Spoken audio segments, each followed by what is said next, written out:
Hello, everyone, and you are welcome once again to Yayi TV 100. It's your man Phil again with yet another nail biting topic. This time, I'd like to talk to you about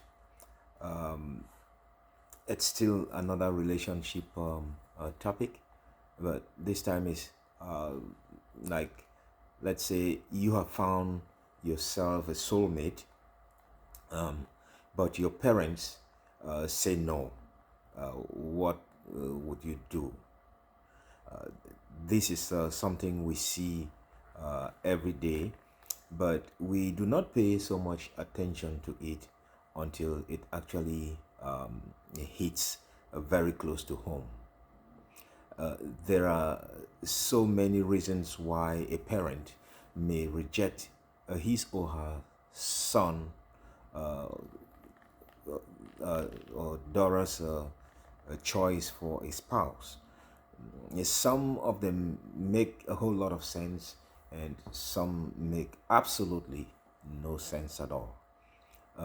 Before I continue, please remember that this is an interactive platform for all.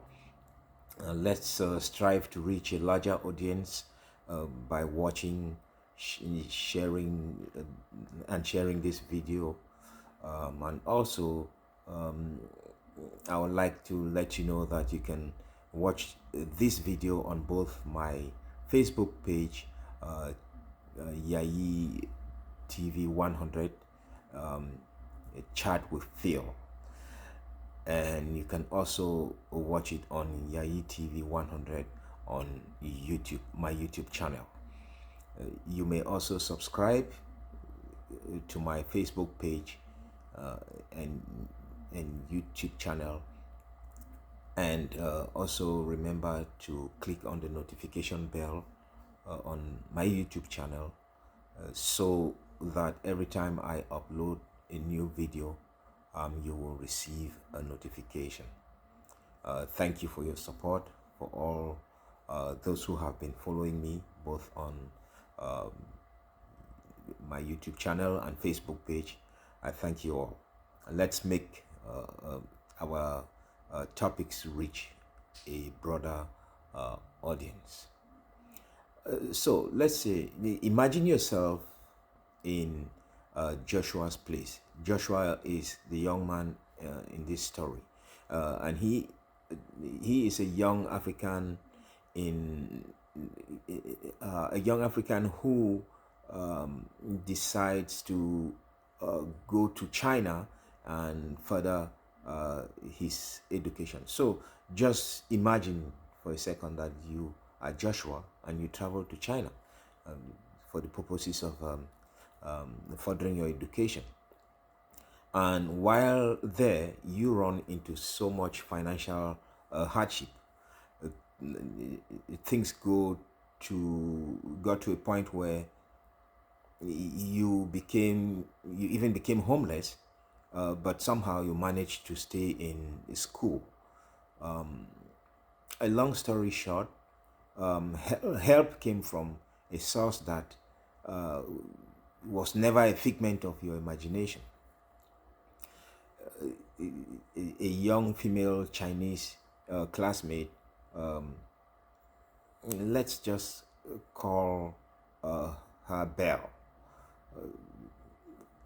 And Belle is from a very wealthy Chinese family, and she notices that you are struggling um, so much financially, and she decided to provide accommodation for you, feeding.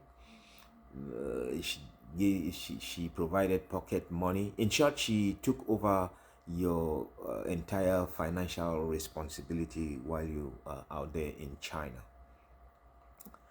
She did all of these out of the kindness of her heart. Along the line, you both fell madly in love with each other. But there's a problem. Belle's parents vowed never to accept you as their daughter's boyfriend, much less a husband to be. Belle did everything in the books to prove to her parents that you are actually a wonderful person. But all that was more like trying to have a lion go through the eye of a needle. As frustrated as Belle got, she stood her grounds, hoping that someday her parents will see reason with her. But the more she tried, the more furious her parents got. They asked her lots of questions. Some of them were mean and outright racist. For instance, they asked her questions like, how did you even conceive this idea of yours?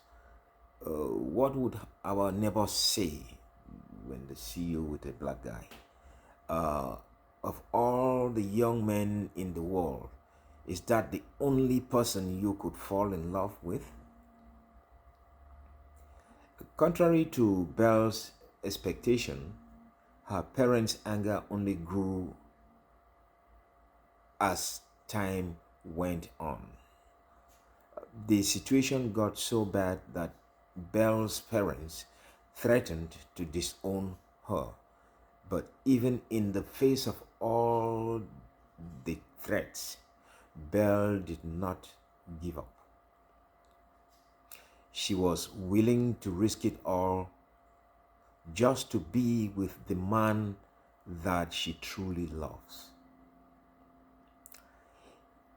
It finally dawned on her parents that she was prepared to part ways with them to protect her relationship. You can imagine what is going through the minds of the parents. Belle's parents finally came to a point where they realized they were left with no choice but to accept Joshua. At first, they were so skeptical about the relationship. They monitored Joshua's every move and tried digging up dirt to prove to Belle that her decision was a bad one. But the more they investigated Joshua, the more they realized how much of a wonderful person he was. They finally gave up and extended an olive branch to the young couple and embraced him as a son-in-law to be. But at this point, you can imagine what is going through Joshua's mind after all the bitterness, all the things they did to put an end to the relationship. The sudden change of mind and acceptance by Belle's parents made him a little worried. He feared that there was something sinister about the change of mind. But he, for the sake of love, his love for Belle, managed to hide his fears. And when Joshua finally became fully convinced that Belle's parents meant no harm, and at this time he had graduated from school, he was already a civil engineer. He and Belle planned and took a trip to Africa to meet Joshua's parents. Belle was so excited to finally meet Joshua's parents. But little did she know that that was part two of the ordeal. Joshua's parents, especially his mom, were poised to put an end to the relationship. Just like Belle's parents, refused to accept Joshua as a son-in-law to be, Joshua's parents did not approve of Belle as a future daughter-in-law. Not only did they threaten to disown their son, but Joshua's mom was ready to expose her breast to the son as a sign of a curse to Joshua if he refused to end the relationship. Now, let's put ourselves in Joshua's position, and knowing how much Belle had done, how much she went through, and what she was ready to sacrifice to make their relationship survive. What would you do in Joshua's position? If she loves, if their love survives this episode of the ordeal, would that strengthen or weaken the bond between them? What do you think is driving this kind of resentment in the parents? What, in your opinion, can we all do to change the world so that going forward we can all see our fellow humans for who they are and not for the color of their skin? Let's remember that people from the same region, let's say same village, get married, and one of them end up killing the other. So it is possible that,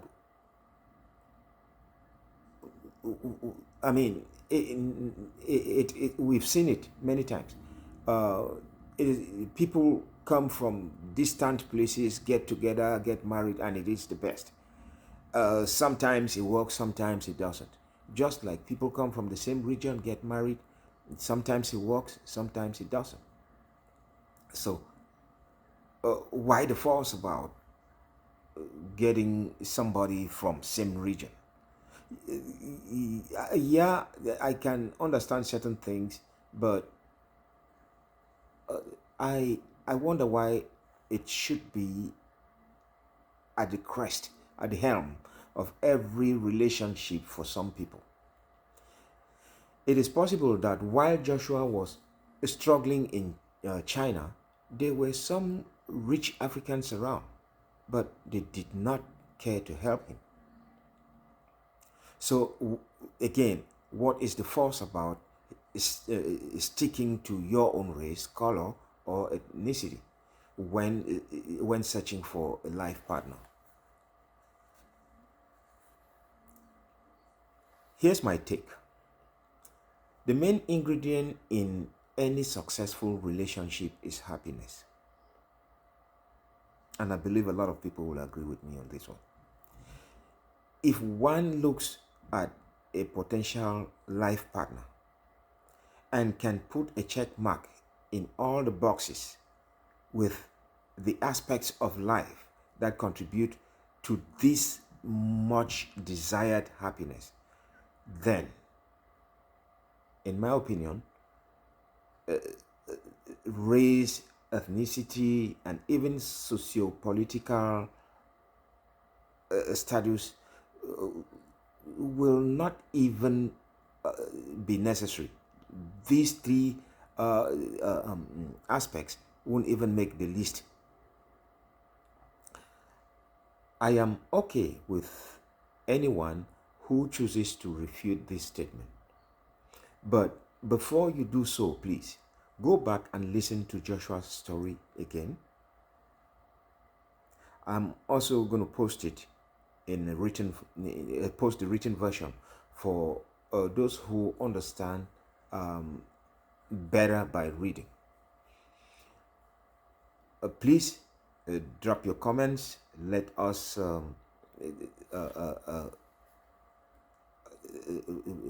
bring our ideas together. And do not forget to share this video. Subscribe to my YouTube channel, Yayi TV 100 on YouTube.